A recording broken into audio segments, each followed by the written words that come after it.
Before we start, tell me where you're listening from in the comments. Maybe you're going through the hardest period of your life right now.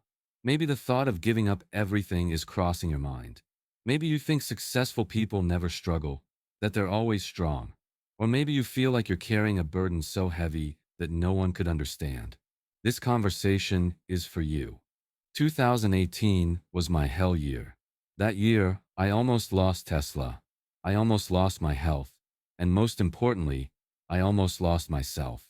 In fact, one night at 4 a.m. while sleeping on the factory floor, I thought, maybe I've reached the end of this journey. That night, I seriously considered stepping down from Tesla. I thought about stepping down from SpaceX. I thought about quietly retreating to a corner and giving up everything, because I was too tired to carry on anymore. Today I'll tell you about those dark days.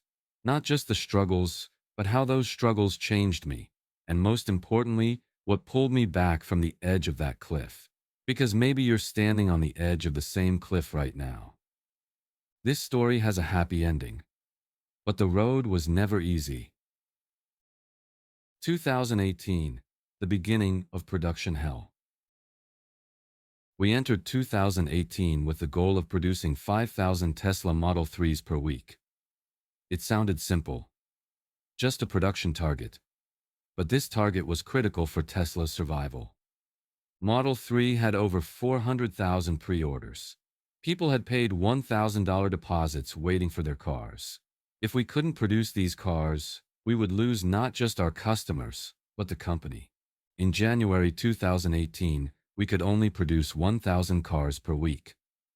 1/5 of our target. Every week we fell behind. Every week our debts increased. Every week the media criticized us more. The problem wasn't just numbers. New problems emerged on the production line every day. Robots weren't working. Software wasn't compatible. Cars were coming back from quality control. It was as if everything was breaking down at the same time. For the first 3 months, I worked 20 hours a day.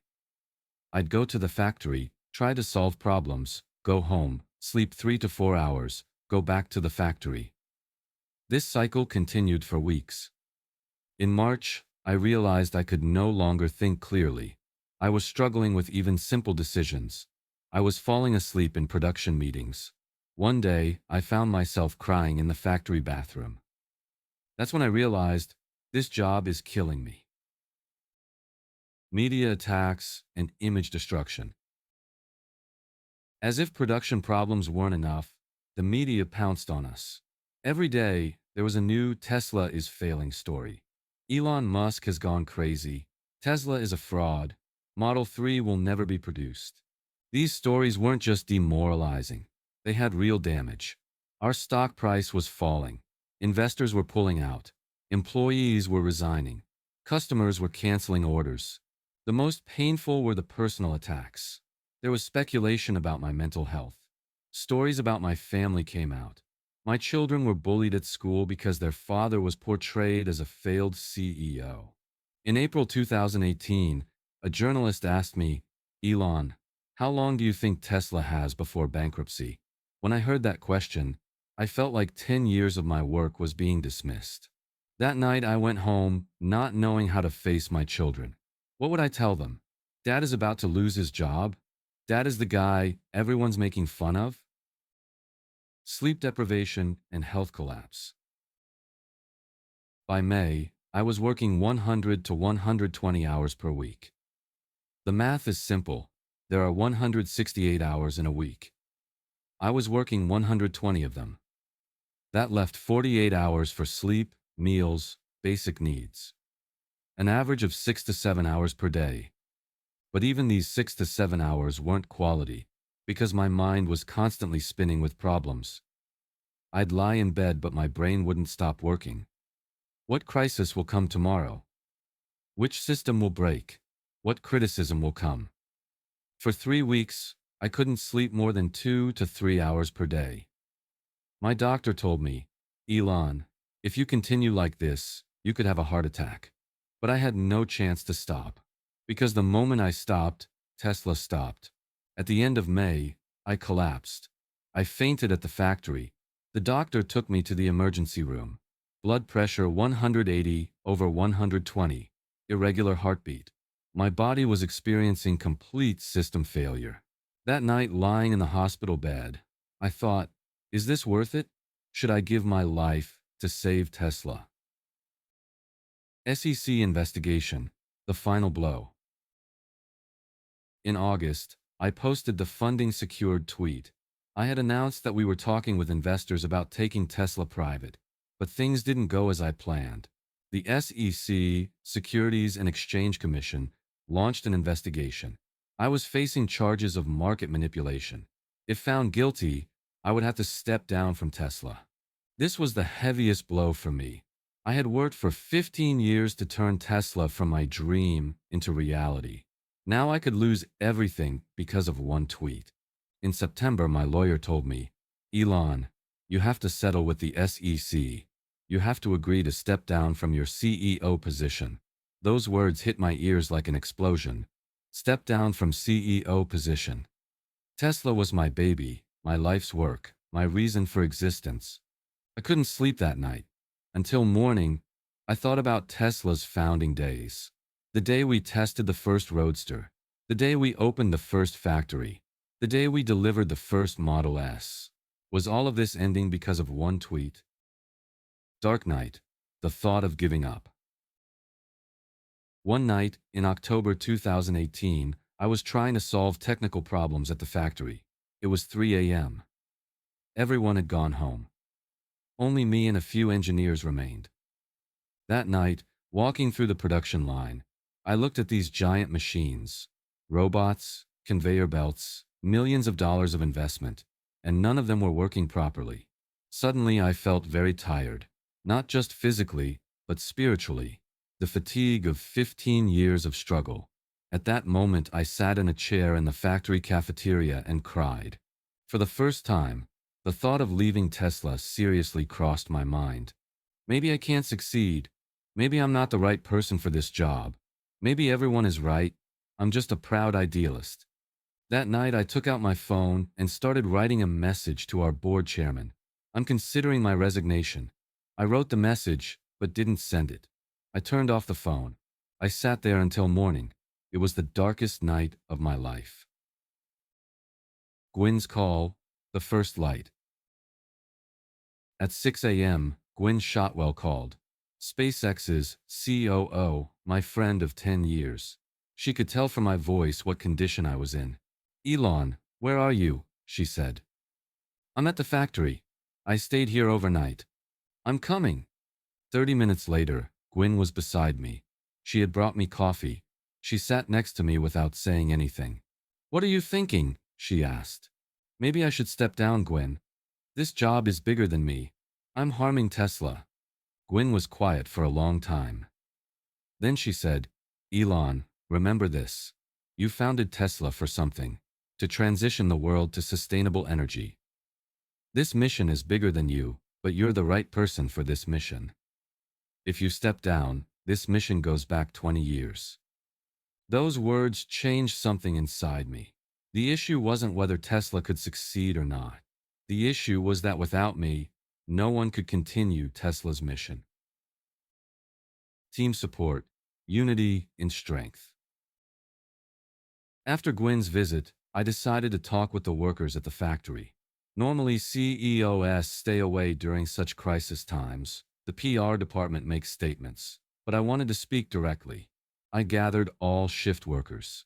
500 people stood in the middle of the production line. There was worry on all their faces, because from what they read in the media, they knew the company was on the verge of bankruptcy. Friends, I said, I want to be honest with you. Tesla is in a difficult situation, maybe our most difficult period, but I'll tell you something. I'm not giving up. If you don't give up, I won't give up either. At that moment, something happened. Complete silence. Then someone started clapping. Then everyone. 500 people applauded for 5 minutes. During that applause, I understood that this wasn't just my fight. This was our fight. These people also believed in the electric future. These people also owned Tesla's mission. After the meeting, an elderly worker came up to me. Sir, he said, I worked at General Motors for 30 years. There we just made cars. Here we're making the future. Don't give up. We won't give up. Those words were enough to get me back on my feet again. My children's question, the real reason. That weekend at home, XAA-12 came to me. He was 6 years old at the time. Dad, he said, why do you look sad? How do you explain such things to children? Is saying Dad's work is very difficult enough? Son, I said, Dad is trying to do a difficult job, trying to make the world a place with clean cars. But some people don't believe in this. Then why do you keep doing it? I found the answer to that question right then, because I want you to breathe clean air when you grow up. X hugged me, then continued, Dad, I support you. This support from a 6-year-old child was more effective than the biggest CEO coaching, because at that moment, I understood that this wasn't just my career goal. This was my children's future. October miracle, escape from production hell. At the end of October, something changed. It was as if a light dawned at the end of all that dark period. First, we started reaching production targets. Not 5,000, but 4,500 cars per week. Progress was finally visible. Then I made a deal with the SEC. I wouldn't lose my CEO position, but I had to get my tweets pre-approved for 3 years. A heavy penalty, but I could stay at Tesla. Then the media started changing tone too. Instead of Tesla collapse stories, Tesla recovery stories started being written. But the most important change was in me. I no longer thought I was fighting alone. I felt like I was part of a team. In November, we produced 7,000 cars per week. We exceeded our target. That night, we had a celebration at the factory. The entire team that had worked for a year was there. At that celebration, I understood that this wasn't just a production success. This was a resilience victory. This was a never-give-up victory. Lessons learned from this crisis. The 2018 crisis taught me lessons I'll never forget. 1. Vulnerability is strength, not weakness. In my most difficult moment, I spoke openly with the team. I didn't try to hide our situation. This openness united us. It didn't divide us. The biggest mistake in leadership is trying to always appear strong. But real strength is being able to share your weak moments. 2. Mission is bigger than personal struggles. Tesla's mission was more important than my personal comfort. The sustainable transportation vision was more important than my fatigue. Great missions require personal sacrifice.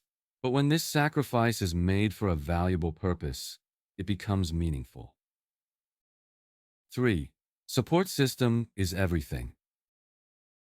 Gwynne, employees, my children, they all supported in different ways.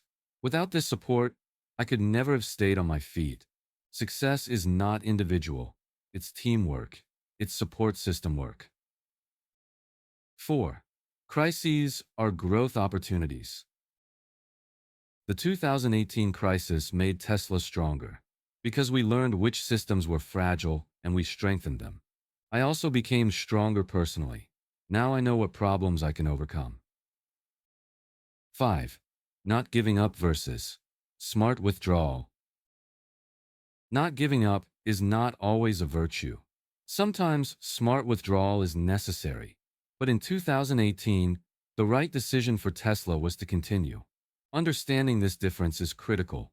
When to continue, when to withdraw. After 2018, new Elon. The 2018 crisis changed me. I'm not the same Elon anymore. I delegate more. I learned that I don't have to solve every problem myself. I give more authority to people I trust. I communicate better. I speak more openly with employees. Instead of hiding problems and creating crises later, I share them at early stages. I care more about my health. Sleep, exercise, nutrition are no longer secondary. Because I understood that without my health, I can't do anything. I spend more time with family. Time spent with my children is no longer spare time, but a priority. I'm more careful in media relations. I now know that every tweet can affect Tesla's image. Where are we now? 7 years after 2018, Tesla is the global electric car leader. SpaceX regularly carries astronauts. Neuralink has implanted in its first patient's brain. But most importantly, I no longer have thoughts of giving up everything, because now I know how to do this job. Not just working, but working smart. Not just resisting, but showing flexibility at the right time. 2018 showed me that even the darkest night ends, and usually the most beautiful dawns come after the darkest nights. What I want to recommend to you. If you currently find yourself in my 2018 situation, I want to tell you these. This is temporary. No matter how dark it seems, no crisis lasts forever. In 2018, I thought everything was over, but I was wrong. Seek support system. Don't stay alone. Who is your Gwynne? Who is your support team? Speak openly with them. Remember your mission. Why did you start? Is that reason still valid? If yes, continue. Don't neglect your health. I almost had a heart attack. Don't make this mistake. Don't fear vulnerability. Sharing your weak moments strengthens you, doesn't weaken you. And most importantly, the thought of giving up everything is normal. This thought is temporary. What matters is not acting on this thought. Conclusion: strength born from darkness. 2018 was the hardest year of my life, but also the most instructive year. That year, I experienced the fear of losing everything. But at the same time, I discovered what was truly important. Tesla's mission is bigger than me. My team is stronger than me. My family is more valuable than everything. With these lessons, I'm much stronger today, because now I know that no crisis can destroy me. If I could get through 2018, I can get through anything. Share this video with everyone who's going through a difficult time right now. Subscribe because I'll continue our conversations about resilience and mental strength. And remember, there's always dawn at the end of the darkest night. Whatever your 2018 is, don't give up, because the end of the story hasn't been written yet.